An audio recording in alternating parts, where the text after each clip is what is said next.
Fuel prices in South Africa have dropped 5 times since the middle of 2014. It's a boon for consumers, but can this trend continue? That is one of the answers we will aim to get at in the course of the next 30 minutes right here on Global Business Africa from the Kenyan capital, Nairobi. Here's what else is in the pipeline. An expensive affair. We'll be looking at the cost of South Sudan civil war 1 year on. And a slump in global oil prices is now triggering a staff review at London-listed Tullow Oil.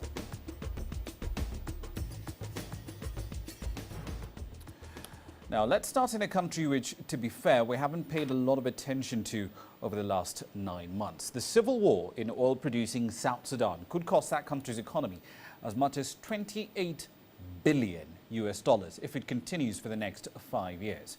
That's according to a new report titled South Sudan, The Cost of War by Frontier Economics. The consultancy firm says neighboring countries face even larger losses unless this conflict is stopped. The UN estimates international donors have already spent over $1 billion on fighting famine and sponsoring unsuccessful peace talks in the Ethiopian capital of Addis Ababa. Now, while restoring peace would essentially save the oil producer over $30 billion, the math is fairly clear here. Frontier Economics predicts that neighboring countries could save up to $53 billion if peace was restored. Crude oil production, which generates over 90% of South Sudan's government revenue, has fallen by at least a third to somewhere in the region of 160,000 barrels of crude a day as the army battles rebels in 2 oil-producing states. The country earned $1.7 billion from oil sales last year. Fighting erupted in South Sudan in the middle of December 2013 after a power struggle in the ruling party. At least 10,000 people have died in the fighting. Almost 2 million more have been displaced. Now, earlier today, I spoke to Enyeth Dwal from the Roots Project about the humanitarian dimension of this brutal conflict. Our conversation started on a pretty grim note with a warning of possible famine. We have a third of the population that is at risk of famine, which it was averted this year, but it's still very narrowly. Very narrowly, and also just for a few months. We're going to be in a similar situation by March. So more money is needed for that. What happens by March? Is it a question of the rainy season coming in, and therefore because of the civil war, the entire production cycle has been completely disrupted? Yeah, the conflict continuing, the rainy season starting, people not having the opportunity or the environment to go and plant, people being stuck in confined spaces because of security situations, and also trade just being affected cross-border.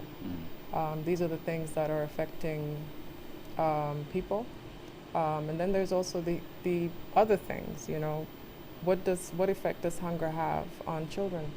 How do we break this cycle of long-term damage, especially with regard to the issues you focused on, the trauma on the women and children, the malnutrition issues, of course, that now have emerged in the wake of this conflict? How do we solve these problems? It will take a while and it will take some effort, but it's completely worth it. And it will take courage for people to try something completely new. All the focus has always been on the politics. All the focus has always been on a few people who can resolve the situation and the problems of many. That has never been a solution anywhere. The solution, I think, is we have a small population. We're not that many people. We're 10 million people. So I think the hope is to shift the focus from the politics to the people. One last question for you with regard to how we have covered, we being media in general, how we've covered South Sudan. In 2014, there was a variety of other stories that cropped up. The abduction of over 200 girls in Chibok, Boko Haram's rampage in northern Nigeria, the crisis in the Central African Republic, and so on. And all of these have progressively gotten more attention, and South Sudan has faded off the news agenda. Do we need to put Sudan back on the map? We need to put South Sudan back on the map because the people have very little hope. We have women at the center from different places. We work with women in the camps, in the UNAMIS camps in Juba, and it was very hard to get there. They were very distrustful and angry, but a few months of working together, the anger subsides to something that is more sort of hope. It brings hope for people. I heard another story also recently of a woman who was asked, what are your hopes for the future, for your children's future? And her response is, maybe my children don't have a future. Pretty disturbing content coming out of South Sudan. Let's move on to aviation. Ethiopian Airlines, the largest airline in Africa according to an industry body, is in talks with Rwanda and the Democratic Republic of Congo to buy stakes in their national carriers and manage them. This is part of its expansion efforts to become a bigger global player. Discussions with Kigali and Kinshasa follow similar deals with Malawi and South Sudan. Ethiopian Airlines operates and manages Malawi Airlines after a deal signed to that effect in 2013. It also signed a memorandum of understanding with South Sudan to help set up a national carrier for that country. The airline currently has a fleet of 77 jets that includes 10 787 Dreamliners. It was one of the first airlines, in fact, to fly the Dreamliner commercially. It has 3 more on order, including a larger, stretched-out version of the 787.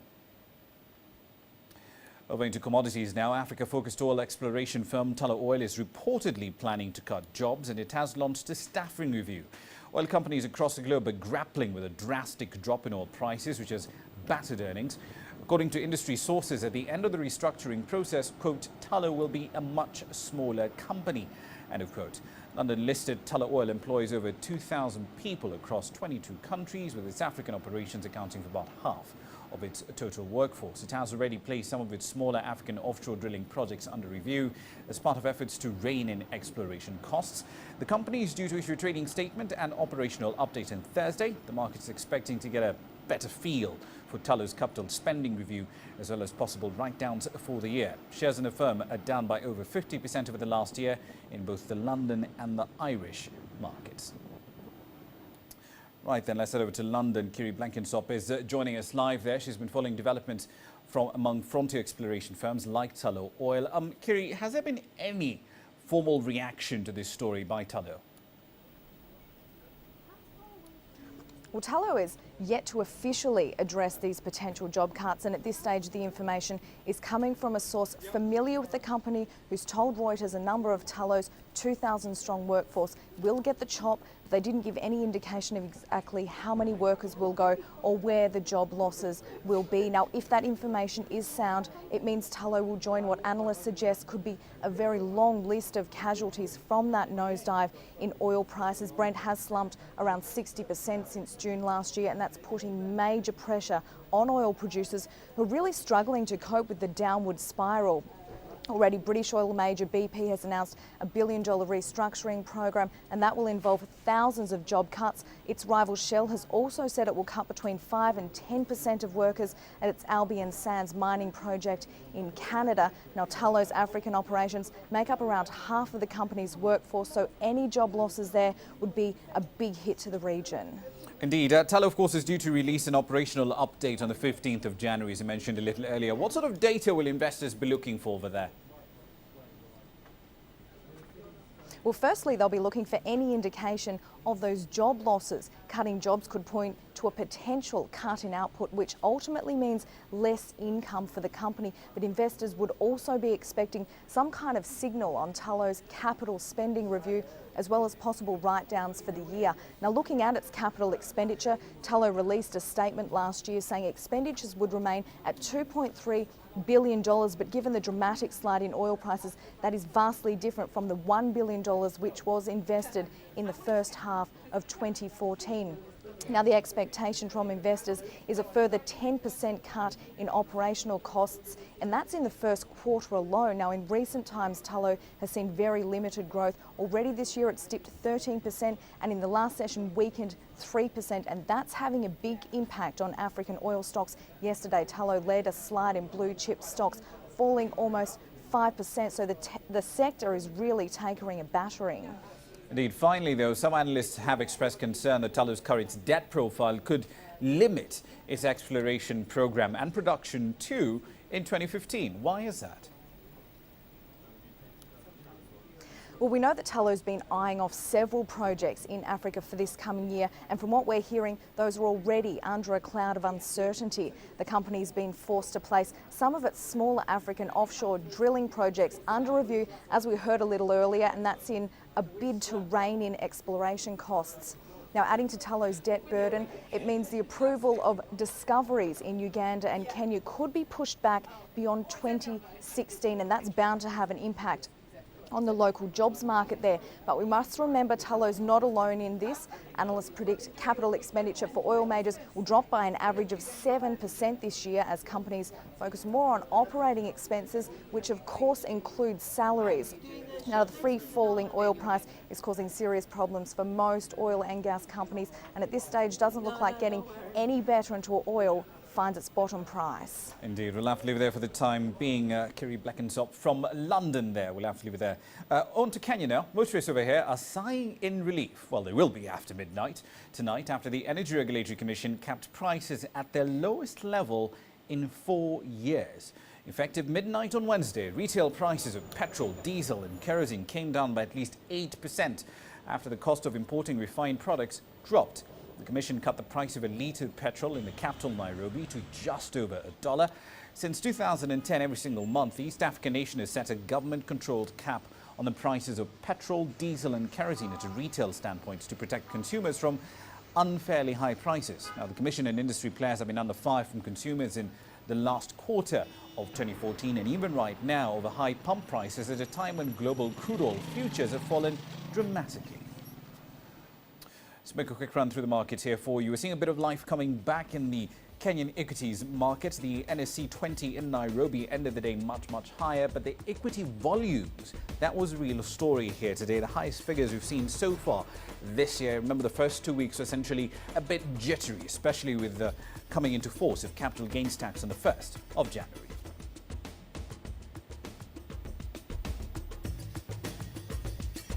Coming up next, Zimbabwe is now resorting to wildlife exports in order to raise much-needed cash.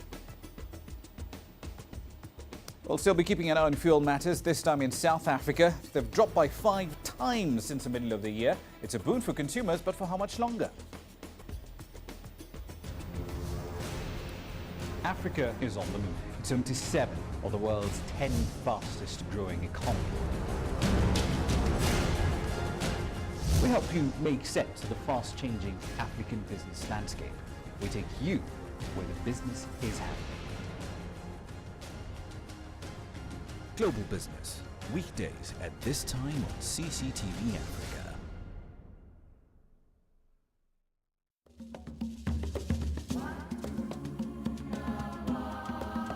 Effects of the austerity measures are evident and were expected.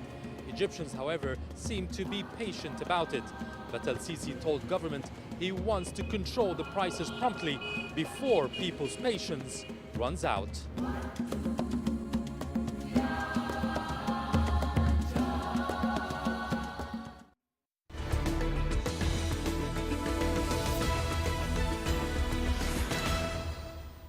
Welcome back to the program. You're still watching Global Business Africa. Now, plans by Zimbabwe to sell off some of its wildlife, including baby elephants, to China, the United Arab Emirates and France are drawing widespread and fairly heated debate. On one hand, conservationists say this move essentially infringes animal rights. On the other, Zimbabwe's government says, look, this is legal and it is necessary because we need the money to continue running essential services and conservation efforts.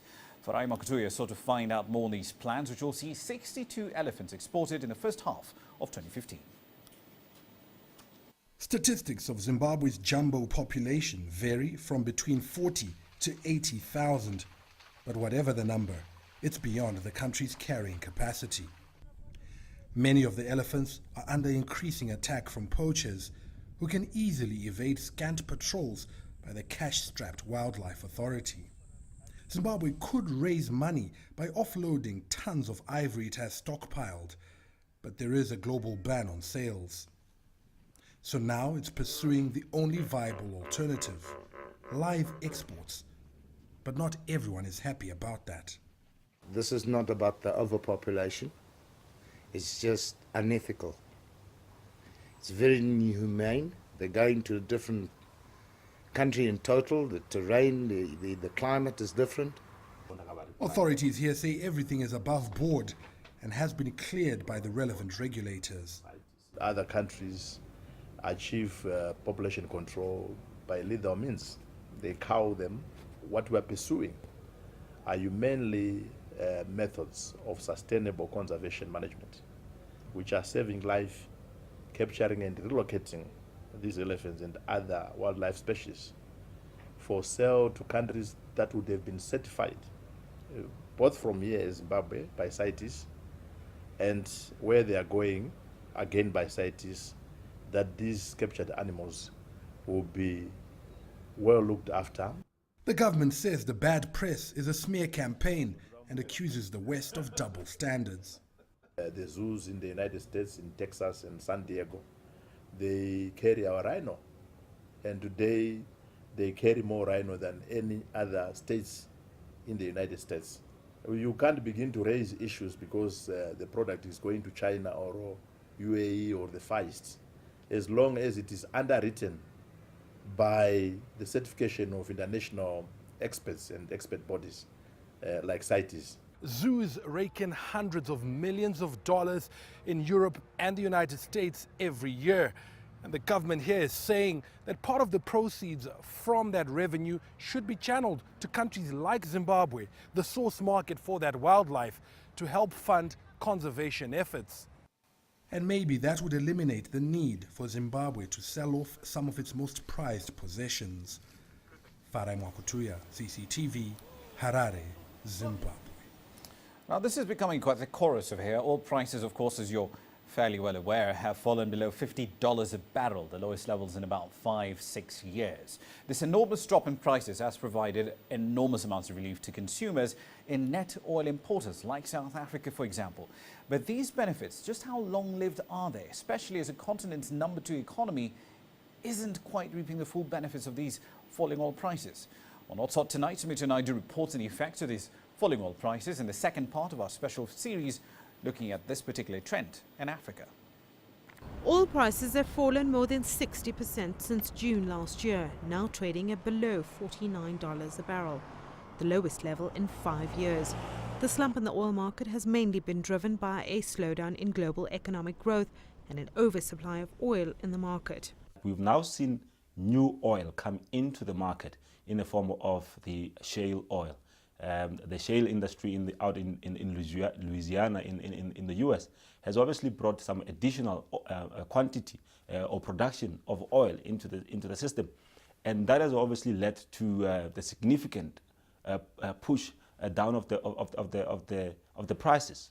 While this is not good news for oil producers, oil importing countries such as South Africa are seeing some relief. Petrol prices are being lowered as the oil price declines. First of all, I'm very happy about it, of course, because it means that everything should be cheaper, including everything that needs petrol to go on, like all food in the supermarket, because transportation should be cheaper. We like constantly on the roads driving each and every day, so yeah, it's been quite good and saving. Yeah. Like now I've got 2 cars, I've got a small car and a bigger car, so now I'm able to use that car as well, because it's dropped a lot. Yeah. The sharp fall in oil prices has given South African consumers some relief, at least at the fuel pumps. Petrol prices have been dropped 5 times since the middle of last year. However, analysts warn that this may not necessarily translate into lower costs in other industries. Consumers have got more cash in their pocket. We're not as yet seeing this being reflected in a lower price of goods, and that has concerned certain people. So, for example, we should be seeing transport costs coming down, things like taxes, for example. It's just not happening. So the benefits may be short-lived. Falling oil prices are dragging commodity prices weaker, not ideal for a country that depends on its mineral exports. You've also got iron ore, copper and gold and platinum, which are all also, feeling the pinch of the slowdown in the global economic growth. So while we are benefiting out of the oil because we are the net importer, we are hurting on the other side. Some oil experts predict the oil price could drop as low as $20 a barrel in the next few months. This could become a reality if OPEC doesn't intervene. For now, the oil-producing cartel is waiting for the market to correct itself. Sumitra Nadu, CCTV, Johannesburg. All right, then, quick run through commodity markets here as we head into the next break in the program. Positive numbers coming through on gold, although it's still struggling for a bit of traction over here. One interesting story coming out of Algeria. This is Africa's third largest producer. Well, with Libya off the table, it moves up, of course. Apparently, the government there is facing quite a few protests over plans to produce shale gas. It should be an interesting story. We'll keep tabs on it for you right here on Global Business.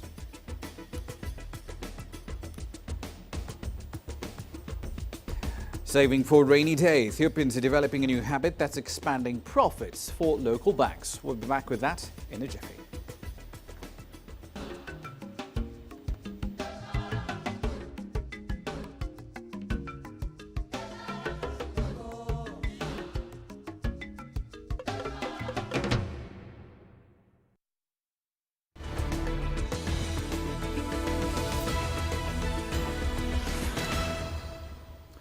Welcome back to the program. You're still watching Global Business Africa. Now, for traders in Cameroon's capital of Yaoundé, opportunity has shown itself in the guise of the 2015 African Cup of Nations.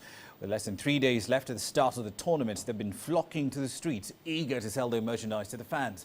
And all of this is in the spirit of solidarity with the national team, or better yet, the profit that comes with it. Here's Leslie Mirungu with more. Some call it the business of sport, where merchandise makes big sales just prior to the game at hand.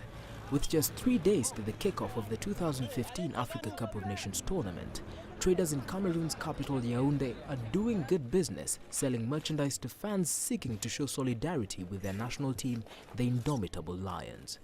With the high demand, they've been forced to travel further west to the coast so as to get stock. We buy gear from the market.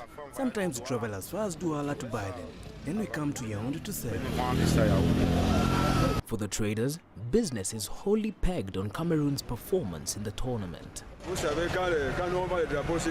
You know, when our flags are sold here like this, many are taken there by fans. So if the Lions start well, we will have good business. But if they lose their first game, it's over for us. We can no longer sell. The merchandise, which includes flags, socks and t-shirts branded with the country's colors, are bought as a way of showing support to the national team. So the Lions have given us a hope, which is good in any case. This is why we are obliged to do with the green, red and yellow colors, because these are colors of the nation. Despite their dismal performance in the World Cup last year, the Lions are eager to make amends this time around. With them being placed in the group of death alongside Guinea, Ivory Coast and Mali, it's only a matter of time before supporters reap benefits, if any, of their investment in the team's merchandise. Leslie Mirungu, CCTV. Now then, Ethiopia, with a population of about 90 or so million people, is seeing a transformation in its banking sector. People across the country are taking advantage of the growing number of domestic banks. And reports over there do suggest that the culture of saving is now taking root. Here's Girum Chala with more on Grassroots tonight. Saeed and Imran both work in their respective boutiques in Addis Ababa. Today, they came to this bank to deposit money they have worked for in their accounts. My friend and I have decided and agreed to save the little income we get every day. We also help others save money with us. It is the kind of social activity where we collect from individuals and help them save. It doesn't matter how much we save, but we have started the journey. In case my family falls sick, just because I've saved, I can access the money to help them get good medical attention. Imagine the money we are saving could be lost through unnecessary spending. Saving is good for everyone. These two young men are the perfect example of the rapidly growing culture of saving among Ethiopians. Making use of banks to saving was almost non-existent some decade ago. Today, that has changed. The saving habit of the society is showing tremendous improvements in recent years, especially in 4 and 5 years. The banking industry is growing growing. The competition between the private banks and also the government banks is positively showing an improvement. So this results the society encouraging, especially in using the modern banking system. Currently, across the nation, there are more than 10 government and private banks with a little more than 2,000 branches. This, coupled with the country's economic growth, is encouraging nationals to open new saving accounts and enjoy modern banking services like the ATM. ባንኮች በመስፋፋታቸው በዚህ አጋጣሚ በጣም ጥሩ ነው እላለሁ ሴቪንግ ለማድረግ Due to the growing number of banks, the culture of saving within the society is really growing. Imagine if there were no banks around here, I will not even be here to deposit savings. So it is giving us a great opportunity.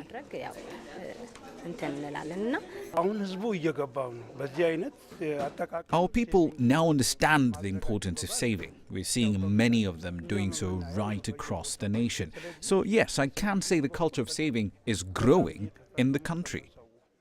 However, international financial institutions are yet to enter the Ethiopian market. At present, international banks are not allowed to operate in the country. Many argue that if the firms are granted access, the move could be a good opportunity for the existing local banks to grow stronger.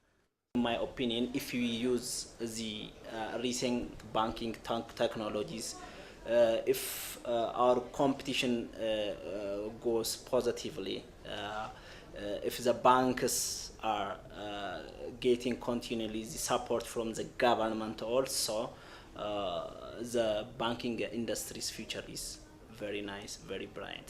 Reports on Ethiopia's banking sector growth clearly tell that over the last 5 years alone, no single bank has been declared bankrupt or has filed losses. There's more. The number of new customers keeps on growing. This is, in other words, a direct indication of the need of more banks in this East Africa country. Grumtala, CCTV, Addis Ababa, Ethiopia.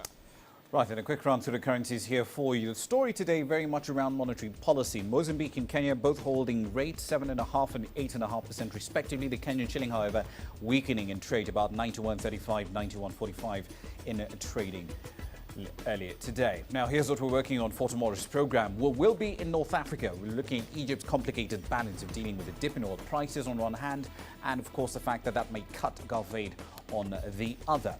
On the flip side, we'll also be looking at the outcomes and the drivers of trends in trading at the JSE for 2015. All that and more is in the pipeline, and it will be right here on the program later on tomorrow. We'll see you then. I'm Ramanya.